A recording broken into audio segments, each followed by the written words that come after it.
দুই সাইড দিয়ে তুলে নিয়ে এইভাবে চাপ দিয়ে দেবো, আবার এই দুই সাইড দিয়ে তুলে নিয়ে এইভাবে চাপ দিয়ে নেব, চারখানা এইভাবে মুড়িয়ে নেব। এই যে আরেকটা বানিয়ে নিয়েছি, দেখুন কতটা মুচমুচে হয়েছে, আর দেখুন আওয়াজটা। নমস্কার বন্ধুরা, সুপ্রিয়া কিচেনে আবার আপনাদের সবাইকে স্বাগত জানাই আরও একটা রেসিপিতে। বন্ধুরা, আজকে আমি পকেট সিঙ্গাড়া রেসিপি আপনাদের সাথে শেয়ার করব। রেসিপিটা নিরামিষভাবেই বানাবো, তো প্লিজ বন্ধুরা ভিডিওটা না কেটে প্রথমের থেকে শেষ পর্যন্ত দেখবেন। আশা করছি আপনাদের ভালো লাগবে, আর ভালো লাগলে প্লিজ বন্ধুরা আপনারা আপনাদের বন্ধুদের কাছে প্রচুর প্রচুর শেয়ার করবেন, লাইক করবেন, কমেন্ট করবেন, ও নতুন বন্ধু হলে সাবস্ক্রাইব করবেন বেল আইকন সমেত। আর ফেসবুক পেজ থেকে দেখলে পেজটিকে ফলো করে পাশে থাকবেন। কথা না বাড়িয়ে রেসিপিটা শুরু করে দেব। রেসিপিটা বানানোর জন্য কড়া বসিয়ে দেব।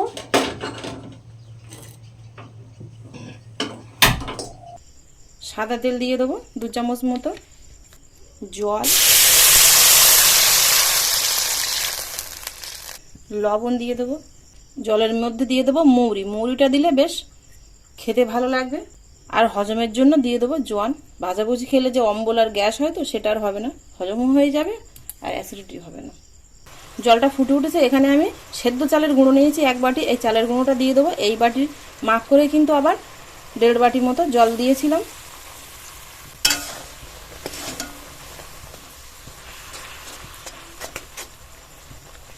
এই রেসিপিটা আমি সেদ্ধ চালের গুঁড়ো দিয়ে বানাবো। তো আপনারা যদি জানতে চান যে সেদ্ধ চালের গুঁড়ো আমি কিভাবে বানিয়েছি, তাহলে কমেন্টে জানাবেন, আমি অবশ্যই আপনাদের সাথে শেয়ার করব। তো আপনারা সেদ্ধ চালের গুঁড়োর পরিবর্তে আতপ চালের গুঁড়ো, সুজি এগুলো দিয়েও বানাতে পারেন। গ্যাসের ফ্লেমটা লোতে রেখে চালের ডোটা বানিয়ে নেব। চালের গুঁড়োটা এরকম একটা ডোয়ে পরিণত হয়ে গেছে। একেবারে কিন্তু ডোটা নরম নেই, ঠিক এরকম একটু শক্ত হয়ে উঠেছে, গরম আছে। এবারে নামিয়ে নেব, গ্যাসটা অফ করে দিয়েছি, আলাদা পাত্রে তুলে নেব। একটু ঠান্ডা হলে তারপরে মেশাবো। এখন এইভাবে গরম অবস্থায় চাপা দিয়ে রেখে দেবো। চালের ডোটা বানিয়ে নিয়েছি। এবার পকেট সিঙ্গাড়ার মধ্যে আমি আলুর পুর দেবো। তো আলুর পুরটা বানিয়ে নেব। কড়াই দিয়ে দেবো সাদা তেল, গরম তেলে হিং দিয়ে দেবো আর ধনে গুঁড়ো দেবো। ধনে গুঁড়োটা আধা ভাঙা করে নিয়েছি, আর দিয়ে দেবো গোটা জিরে। মশলাটা খানিকক্ষণ ভেজে নিয়েছি। এবার এর মধ্যে আমি সেদ্ধ করে রাখা আলু দিয়ে দেবো। এভাবে হাত দিয়ে ম্যাশ করে দিয়ে দেবো। তবে আপনারা চাইলে গ্রেটার দিয়েও গ্রেট করে দিতে পারেন। দুটো মিডিয়াম সাইজের আলু আমি সেদ্ধ করে নিয়েছি।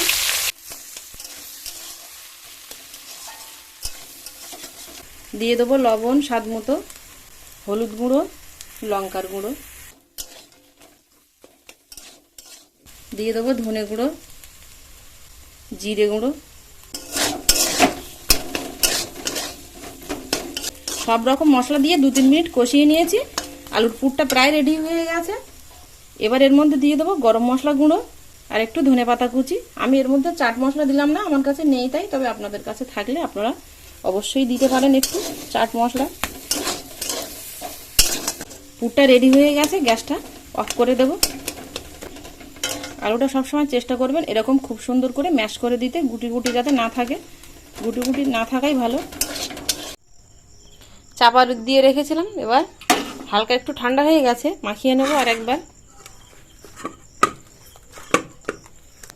বেশ 2-3 মিনিট ধরে একটু এরকম চাপ দিয়ে দিয়ে মেখে নেব।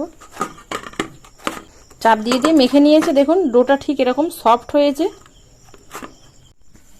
এবার ডোটা বেলবো। চাটু নিয়েছি, চাটুর গায়ে তেল মাখিয়ে নেব। আটা দিয়ে বেলবো না, এই চালের গুঁড়ো বা আটা বা ময়দা কোনো কিছু দিয়েই বেলবো না। এবার ডোটা মাঝখানে নিয়ে নেব, বেলে নেব।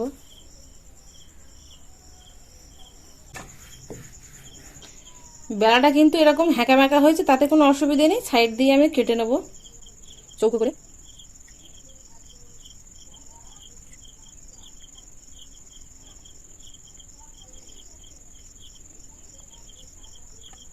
চৌকো করে কেটে নিয়েছি। এবার মাঝখান দিয়েও চৌকো করে কেটে নেব।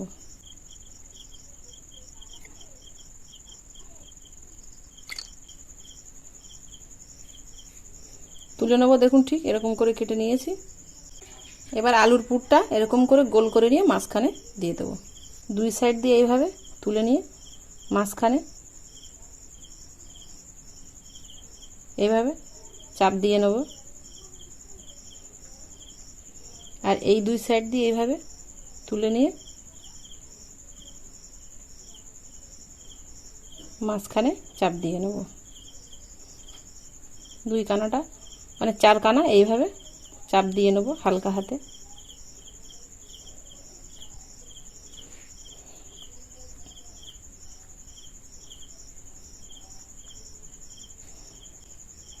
দেখুন এই যে একটা বানিয়ে নিয়েছি, কতটা সুন্দর হয়েছে দেখুন। আলাদা পাত্রে তুলে নেব, একইভাবে সবগুলো বানিয়ে নেব। এই যে আরেকটা বানিয়ে নিয়েছি। সাদা তেল দিয়ে দেবো ভাজার জন্য। সবগুলো এরকম করে বানিয়ে নিয়েছি, দেখুন দেখতে কতটা সুন্দর লাগছে। একটা আলাদা পাত্রে আমি 4 চামচ ময়দা নিয়ে নেব, 1 চামচ সাদা তিল, লবণ, চিলি ফ্লেক্স, ধনে পাতা কুচি দিয়ে দেবো। এবার জল দিয়ে একটা ডো বানিয়ে নেব, একেবারে পাতলা না আবার একেবারে গাঢ় না, একেবারে পাতলা না আবার একেবারে গাঢ় না, ঠিক এরকম একটা ডো বানিয়ে নিয়েছি। কড়াই সাদা তেল দিয়ে দেবো। এবার একটা করে নিয়ে ময়দার ডোয়ের মধ্যে দিয়ে এইভাবে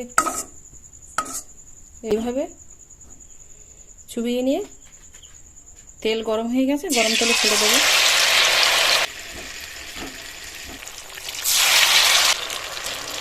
এইভাবে ওপর দিয়ে একটু তেল ছিটিয়ে দেবো। একটা পিঠ হয়ে গেছে, আর একটা পিঠ একটু উল্টিয়ে দেবো।